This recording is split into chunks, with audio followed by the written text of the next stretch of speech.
C'est en plein centre-ville que ce sculpteur exerce son art. Radine, ciseaux plats.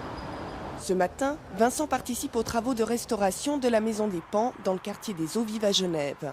Derrière cette bâche, un patrimoine de tradition art déco, abîmé par le temps et la pollution. La pierre étant tellement mal en point, évidemment, on a dû faire des empiècements, changer des parties, consolider des parties, compléter des parties manquantes. Après 6 mois de travaux, voici le résultat. Tous les ornements de l'immeuble ont retrouvé leur éclat. Mais pour ce sculpteur sur pierre, la restauration ne constitue qu'une partie de ses activités.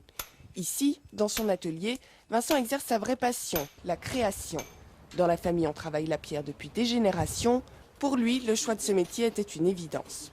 Au contact de ces gens, et surtout au contact des vieux sculpteurs qui étaient dans l'entreprise de mon grand-père, qui étaient des ouvriers modestes, mais des artisans géniaux, qui avaient intuitivement, un peu naturellement, un sens pédagogique, qui m'ont beaucoup encouragé. Moi, ça m'a fait un tilt, et puis je me suis dit, moi, après ma tuile, c'est sûr que je fais ça. Ici, des bustes classiques.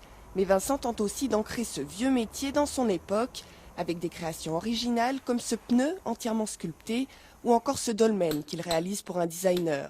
Et à chaque nouveau concept, il faut trouver la pierre qui le sublimera. Dans ce stock, il y a pas mal de pierres qui sont issues de bâtiments démolis, etc., dans lesquels de temps en temps je trouve des pièces un petit peu rares, quoi. Ça, c'est un marbre blanc de Carrare qui est en fait un statuaire que j'ai récupéré sur une vieille dalle. Et en fait, voilà, le statuaire, c'est un très beau marbre blanc de Carrare dont la carrière n'est pas épuisée, mais pas loin. Et donc, c'est des pierres que j'essaye de garder pour des beaux projets. Ouais. Mais les projets sont de plus en plus rares. À Genève, il ne reste plus que 3 sculpteurs sur pierre indépendants.